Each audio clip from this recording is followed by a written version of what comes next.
Allez, allez, plus vite.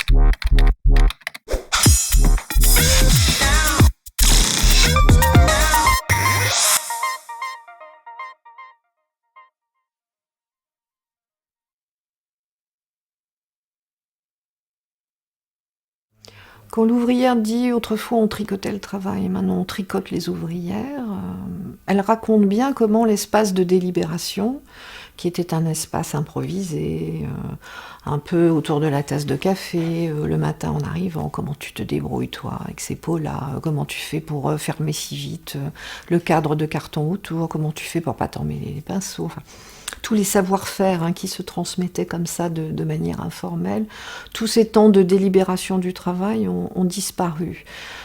Moi, je pense qu'on ne peut pas pour autant dire qu'aucune forme d'organisation du travail ne viendra à bout de la liberté de penser.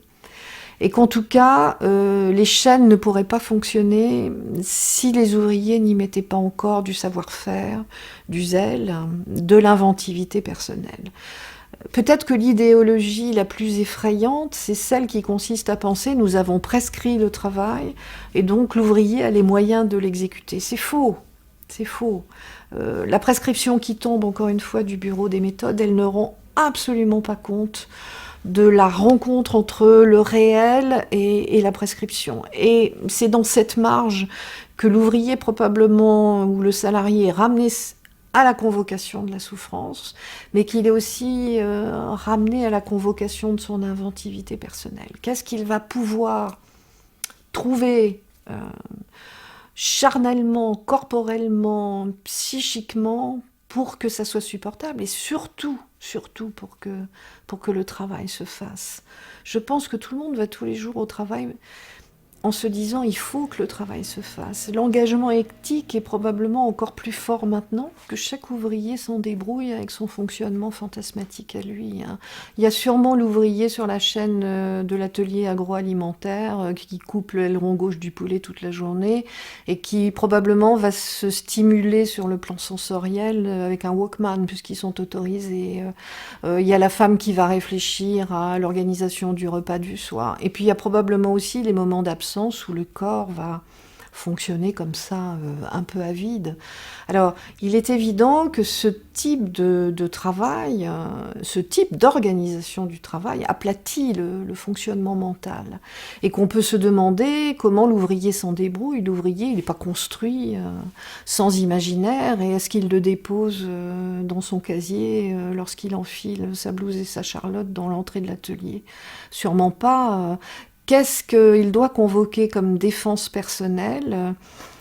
Il faut trouver les ramifications. Je me souviens de cette DRH qui s'étonnait que dans son usine d'expédition de paquets, il y ait des courses, un peu sur le mode des courses de chars romains, dans le grand atelier. Et chaque manutentionnaire, avec son petit appareil motorisé, faisait la course. Et donc elle disait, je suis obligée de les sanctionner parce qu'ils font la course et que c'est dangereux. Et on avait mis du temps à lui faire comprendre que la répétitivité, l'ennui qui se dégageait du fait d'empaqueter des livres dans des cartons et d'envelopper tout ça de papier brun et puis de mettre tout ça sur un engin motorisé pour l'emmener à l'expédition était tellement ennuyeux que finalement ces salariés avaient inventé le système de la course de chars pour redonner un peu de motricité inventive à leur travail, et que les stratégies collectives que les ouvriers sont capables d'inventer pour tenir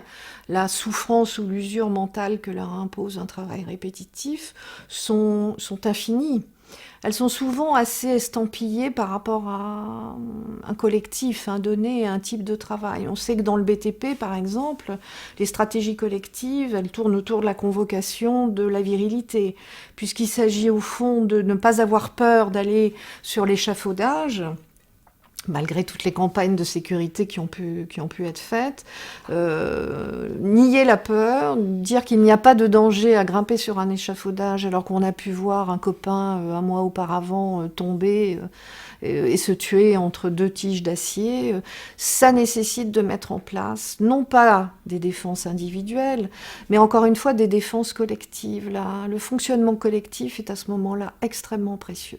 Il s'agit bien tous ensemble de dire qu'il n'y a pas de danger, Que même s'il y en a, de toute façon, on est des hommes, on est des costauds, et on sait affronter tout ça. Non seulement on le sait, mais on va inventer des concours, on va être dans la rivalité, on va montrer à l'autre qu'on peut grimper à l'échafaudage sans la ceinture.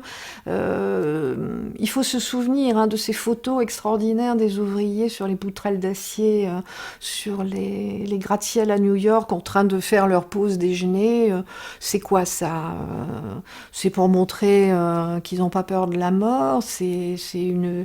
je vous fais la nique et je vous montre ce que je suis capable de faire. Non, c'est bien plus que ça. C'est la démonstration absolue que pour tenir ce type de travail, c'est-à-dire travailler comme une ballerine à des centaines de mètres de hauteur, visser des boulons, encastrer des poutres d'acier les unes dans les autres, comme si c'était un espace à ras du sol, en conservant le même repérage dans l'espace euclidien, eh bien pour cela, il faut dénier qu'on est à cette hauteur-là et qu'on risque de tomber. Le fait qu'on ne construise plus d'équipe de travail autour d'un projet de travail, c'est quand même aussi la perte de toute création collective. Autour de quoi va-t-on se réunir? Autour de sociétés de défense du consommateur, autour de sociétés de défense des drames qui surviennent dans nos vies? Est-ce qu'il n'y aura plus que la position de résistance en tant que victime qui va permettre de s'ancrer socialement et d'avoir une identité? C'est un peu ça que donnent à voir les médias ou les histoires individuelles dont on nous inonde. Que, au fond, ça n'est plus le travail qui, encore une fois, va permettre de souder des groupes. Et ça, c'est embêtant parce que le travail permettait quand même de mobiliser la représentation syndicale, donc la défense des droits élémentaires, la défense de l'exécution du travail dans de bonnes conditions physiques et psychiques. Donc c'est une forme de régulation de la manière dont on fait travailler les hommes et les femmes qui est en train de disparaître. La baisse de la syndicalisation dans ce pays est un symptôme, au même titre que l'augmentation du travail intérimaire. La manière dont le travail est organisé casse les collectifs de travail, démembre géographiquement les différents pans de l'activité de travail, ce qui permet d'éloigner les équipes les unes des autres. Quand on est éloigné les uns des autres, on est beaucoup moins fort, on est moins solidaire, on est renvoyé à du chacun pour soi. Et là, du coup, non seulement le travail, quelquefois, n'a plus de sens dans la manière dont il est prescrit, mais surtout, on est renvoyé à une solitude majeure pour l'exécuter. À qui demander conseil, vers qui se tourner quand on cale sur l'exécution du geste de travail.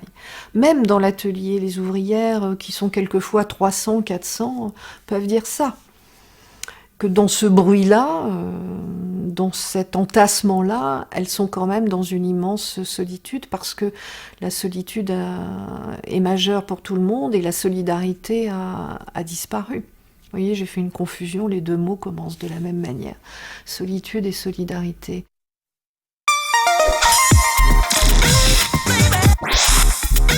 Now